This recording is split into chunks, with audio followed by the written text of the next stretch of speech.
Dozens of persons were this week killed and almost 100 others injured following what the Nigerian Army described as an accidental airstrike on a community in Kaduna State. An eyewitness told Arise correspondent Nisi Gabriel that the dead included women and children. The Accident and Emergency Unit of the Barau Diko Teaching Hospital in Kaduna is filled with victims of the accidental airstrike carried out by the Nigerian Army. They are in dire pain and anguish as doctors scamper around to resuscitate them, while relatives are scattered around the hospital precinct with gloomy faces.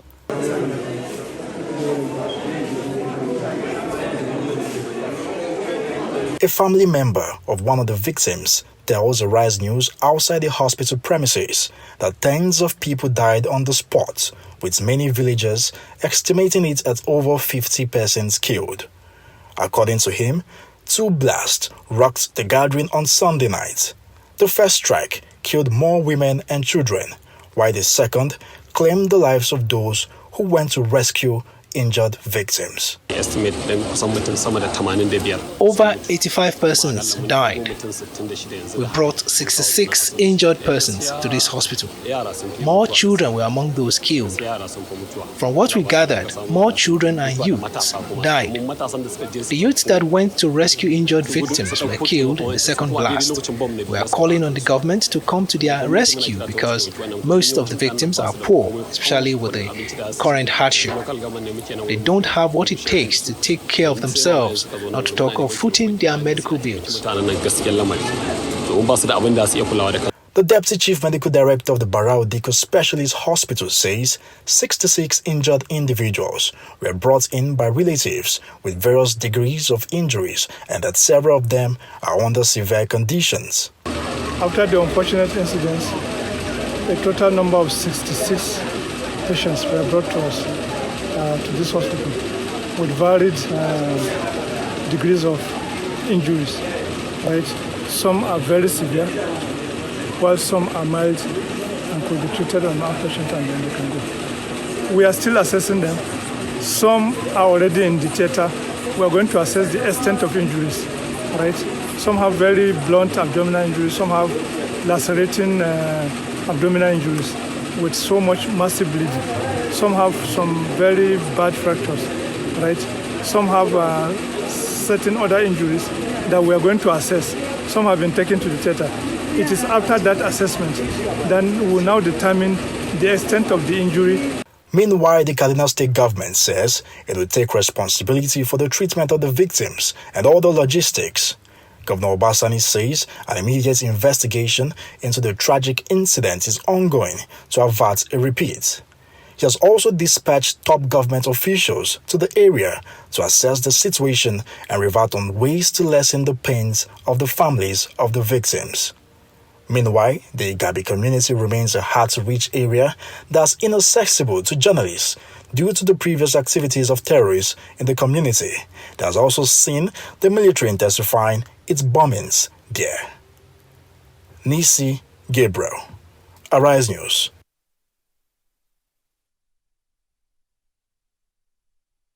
In the meantime, Nigeria's 14-year fight against insurgency has seen many innocent citizens become casualties of war, some through accidental bombings from the nation's air power. Arise News security and defense correspondent Ferdinand Duroha reports on the trend. When nations invest in firepower, the intention is not to use it on innocent citizens. Sadly, on several occasions, this is the fate of many Nigerians who have become casualties. Ran, Duma, Shiroro, and Dansandao are some very popular places which have felt the air power of armed forces of Nigeria through accidental airstrikes. As we add Tudumbiri in Kaduna State to the list, research shows that there have been more than 12 accidental airstrikes by the Nigerian military on communities since the widely publicized case of Ran in 2017. Unlike Ran, Duma, Shiroro, and Tudumbiri, where the military accepted responsibilities, apologized and promised to pay compensation, many other incidents were denied, underreported, and compensations not paid. Also unfortunate is that in most situations, the exact number of casualties are often not known. Neither are findings from investigations made public. It is for this reason that the military and government have come under intense criticism due to its handling of accidental strikes. Some incidents have also been exploited by politicians to criticize the government of the day and even call for the sack or shake-up of the security architecture. However, analysts have commended the federal government and the military's approach to the Tudunbiri bombing. Unlike most cases, the military accepted responsibility early in the day and have sent a high-powered delegation consisting of the service chiefs and accompanied by the Minister of State for Defense to the community. The delegation made a formal apology to the community, commiserated with them, and promised a thorough investigation. According to Nigeria's Chief of Defense Staff, General Christopher Musa, accidents are inevitable in war. For a military involved in prolonged battle against terrorists, inadequate manpower and equipment to wage the war against insecurities across various fronts, mistakes are more likely to be made. As the community and families mourn their dead, the bombing in Tudunbiri must serve as a wake-up call to the federal government, the military and Nigerians that no one is safe until lasting peace returns to all theaters of war. Ferdinand Duroha, Arise News. Before we get to our next guest and the topic, collateral damage, how to reduce civilian casualties in armed reconnaissance in Nigeria, let's quickly get this out. Chairman, Chief Executive of Girigu Power, Femi Otedola, has congratulated philanthropist Aliko Dangote on the refinery which is about to commence production. In a post on X, he wrote in part, and I quote, "I heartily congratulate my bestie at Aliko Dangote as the eighth wonder of the world. The $20 billion at Dangote refinery officially commences production. The Dangote petrochemical complex, which consists of the world's largest single-train 650,000 barrels per day petroleum refinery, a 1 million metric tons of polypropylene per annum facility, and two of the world's largest fertilizer trains with a capacity of producing 3 million tons of urea, is much more than just an industrial milestone. It's a testament to the visionary leadership and relentless pursuit of excellence of one of Africa's finest and most dogged patriots. This refinery is a beacon of hope for millions of Nigerians and Africans. It is also at the vanguard of championing environmental sustainability. With its carbon capture technologies and storage processes, it will capture up to 90% plus of the CO2 emitted and also play a significant role in reducing well-to-tank carbon emissions from crude oil maritime transportation, thereby playing its own role in helping Nigeria meet its target for net zero emissions by the year 2060. The refinery recycles 100% of its water. The heat coming out of the process is fully captured to produce 50 megawatts of power. Dangote is also producing Euro 5 to replace the bad Euro 5 that has been dumped in Africa for a long time, shipping 65,000 barrels per day of crude out of Nigeria and 650,000 barrels per day in refined products to Nigeria and nearby countries, which will be 480 ships of 1 million barrels per day, will save 1.5 million to 2.5 million tons of carbon emissions. This will help the environment. Femi Otedola, Chairman, Girigu PLC, congratulating his bestie, as he describes him, Alhaji Aliko Dangote. Congratulations once again to Alhaji Aliko Dangote and his team at Dangote Refinery. Well, now let us return to the issue of security. I'm now being joined from Arise Abuja studios by security and policy analyst, Dr. Kabir Adamu, who joins me now to revisit that unsavory incident in Kaduna and what it portends for current efforts by government to ensure adequate protection for lives and property of Nigerians. Dr. Adamu, good to see you again. Thank you for joining me on This Day Live, the Sunday talk show.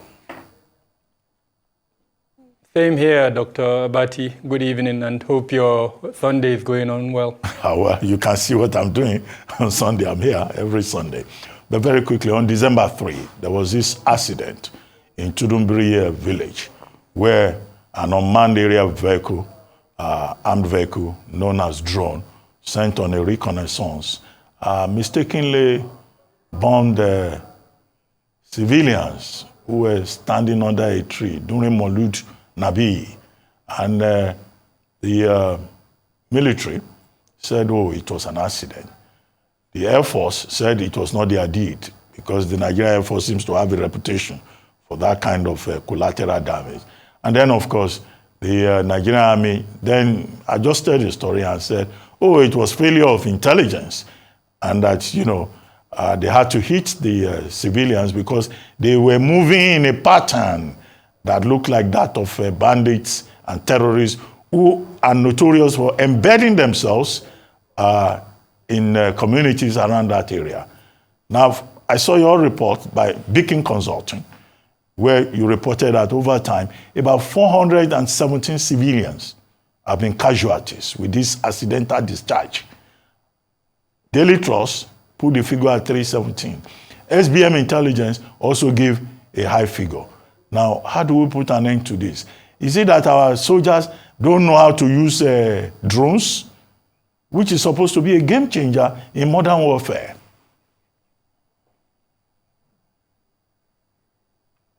Yes, Dr. Abati, thank you so much. And just like you indicated, the consultancy that I founded and that I manage, based on the database that we have, we've documented 417 deaths as a result of this collateral damage over the last few years.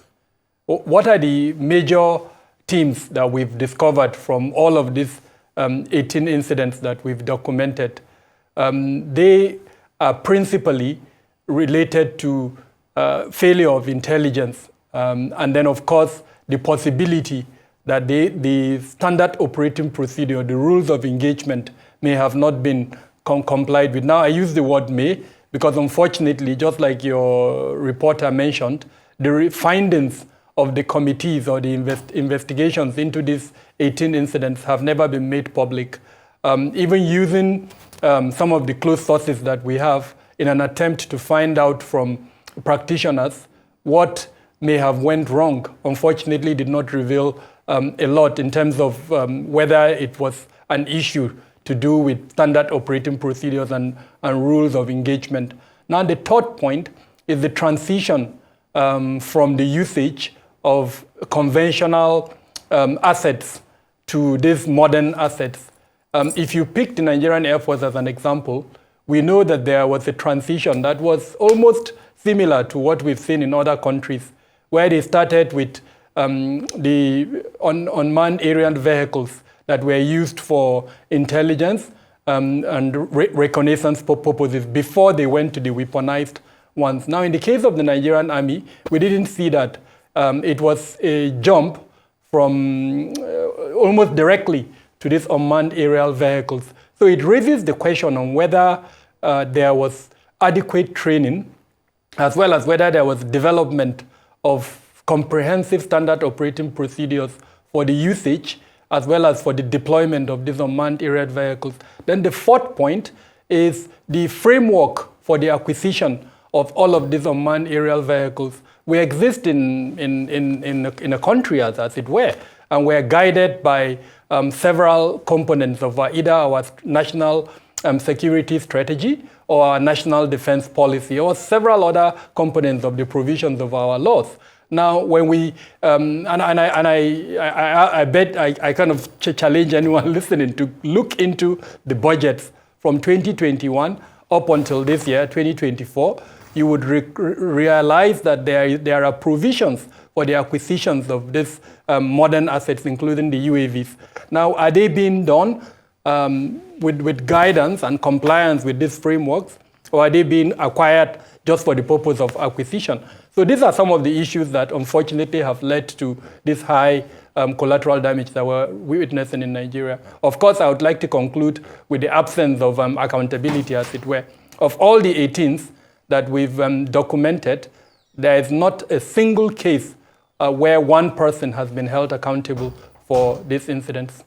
We're talking about accountability and transparency. Every time we're told that, oh, government will investigate.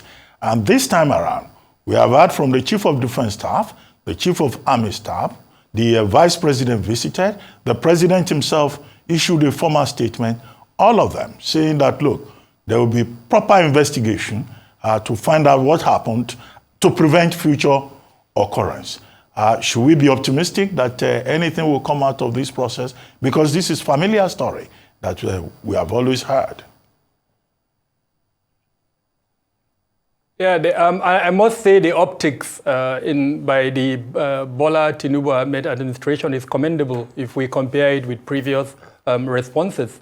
But I use my word, consciously, optics. What is even more important is the procedures that follow. And we were reminded recently by two persons, and if you allow me, I will mention them.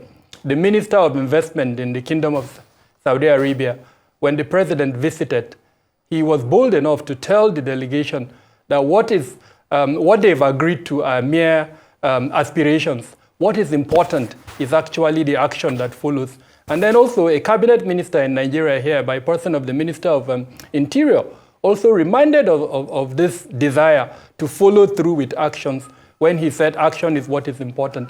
So in this instance too, I think what matters is beyond the optics that I described as commendable, is to follow through with actions. By now, I expect that a preliminary report should have been released by at least one of the various investigative committees that we've been told have been set up. Now, that is how you build confidence.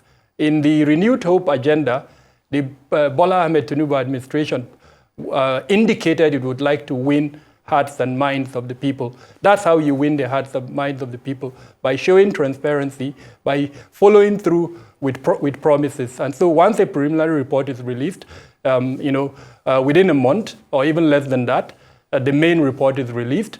And then, of course, depending on what the content of that report is, then a white paper is also released for implementation of those recommendations. So that's kind of what I'm hoping to see.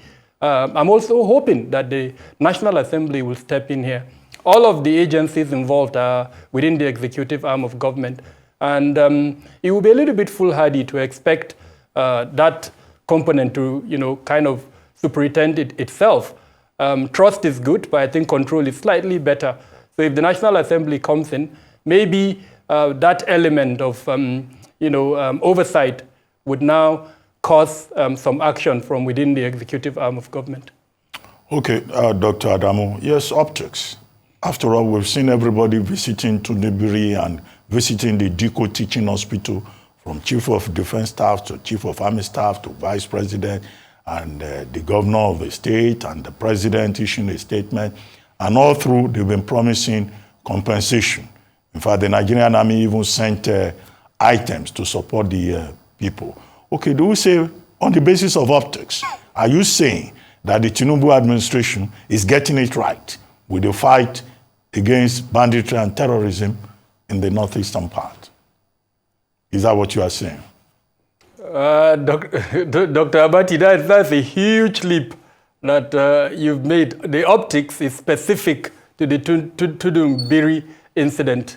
You've mentioned the number of delegations that went, and some of us are actually a little bit concerned that perhaps the money spent and the coverage and the security requirement for such delegations would have been useful in supporting the community, and in fact Kaduna State as a whole, as against the optics. But I think, like I said, it's a huge leap. Perhaps it's best we restrict ourselves to the incident. The issue of resolving banditry, I don't think we've even started. I've seen a lot of promises, and I've seen a lot of policy documents, starting from the contents of the Renewed Hope agenda, then of course the recommendations by the Policy Advisory Council, then of course during the ministerial retreat, and then some of the statements that have come out from different officials of the Bola Tinubu administration, particularly the Vice President, who of course is chairing the Economic Council. He's put forward several times the Pulako initiative. And when he discusses the Pulako initiative, it is a narrative that suggests that is what the administration would put forward as part of the other policy contents within the documents that I've listed to address this major challenge of banditry. And just yesterday, at the graduation ceremony of one of the institutions under the SSS, he did indicate that there will be a combination of both the kinetic and non-kinetic component.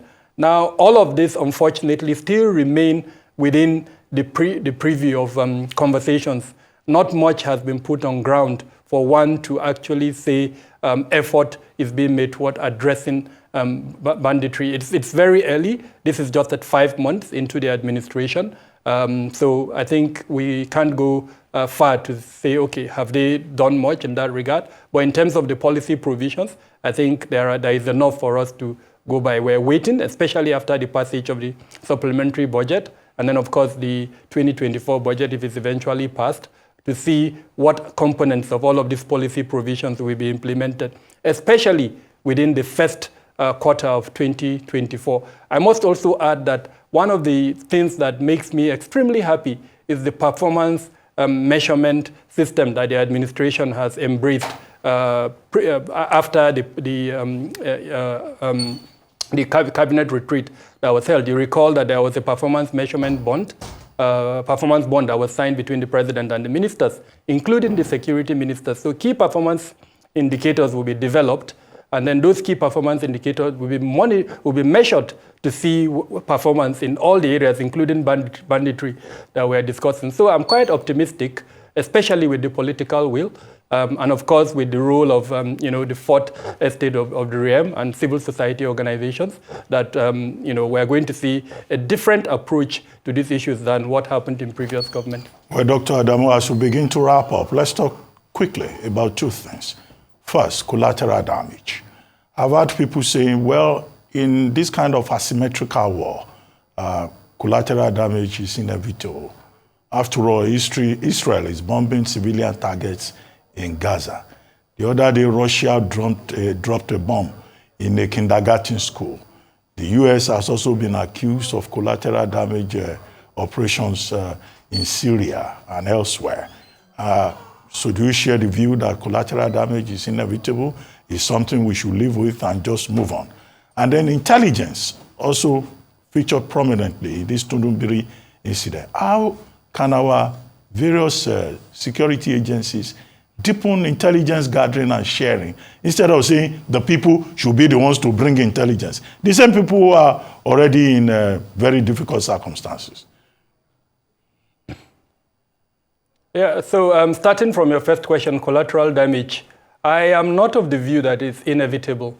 And most of the instances that are being referenced, especially for the US, are not happening on their citizens. They are happening outside their countries. Now, it's not excusable, but it will tell you that countries, the primary responsibility of government is to protect lives and property.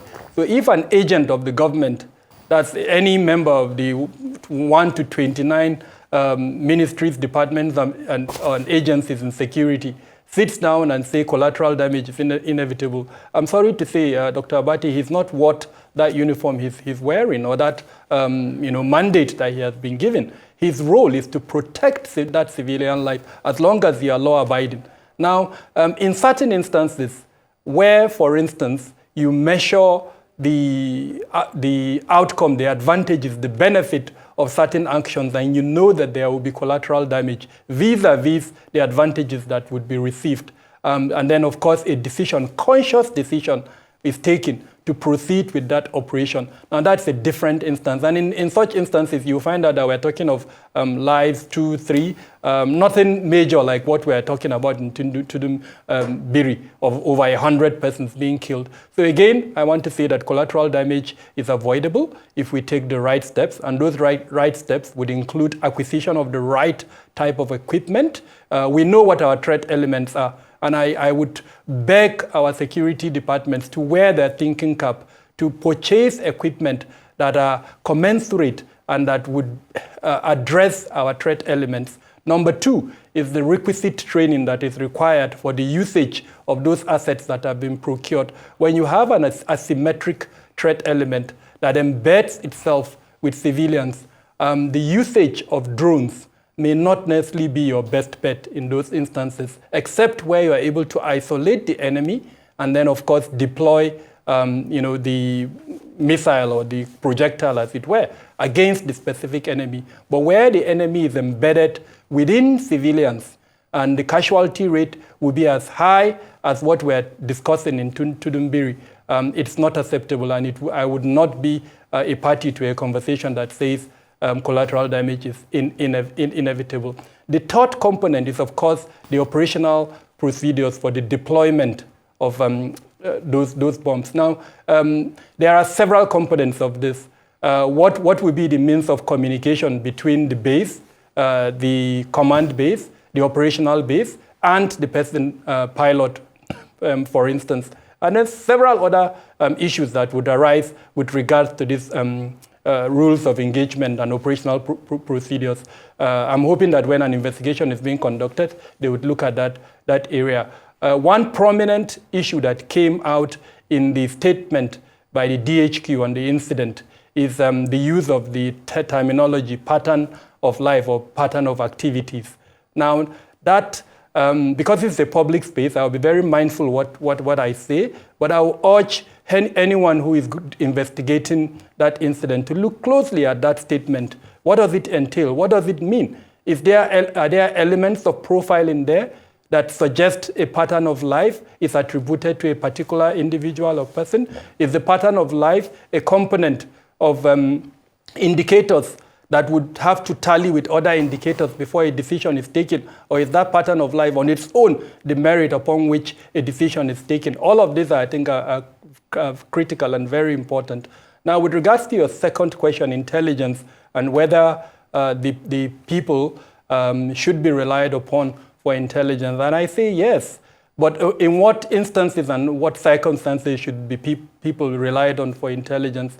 Number one is we have to win the hearts and minds of the people. We have to show the people that we're actually working for them. In other words, the security imperatives of the government should be one that the people can relate with and understand that, look, it's because of them that this security is being provided. The moment that happens, then the people would feel happy and willing to provide security. And that is why, provide intelligence. And that is why this bombing incident is particularly dangerous to the counter-terrorism operation and, of course, anti-banditry operation by the military. It sets its back, to the extent that the people may not necessarily accept if certain conscious effort is being taken to reverse the narrative and the perception at the moment by the people, so that they can now embrace and support both the counter-terrorism and then the anti-kidnapping operations. Now, in doing that, the platforms for the harvesting of this intelligence must also be made easy to acquire and then, of course, easy to also process. Intelligence is a cycle. Your ability to harvest it easily, your ability to process it, your ability to disseminate it would matter a lot in this instance. So I'm hoping that in the coming months, in the coming days, these are some of the components that we would see. Of course, I haven't spoken about the fusion of this intelligence. I mentioned that there are about 27, 29, there are about ministries, departments, and agencies in security. How is intelligence from all of these 27? How are we the fusion of this intelligence to make meaningful form and then to allow its usage by all members of the security sector? I think that also is very important. And there are particular offices within the security sector that have responsibility for that. I'm not seeing enough of that being done at the moment. Well, on that note, I would like to thank you very much, Dr. Kabir Adamu, security expert and chairman, Beacon Consulting, a security firm, for joining us on this Live, this Sunday talk show.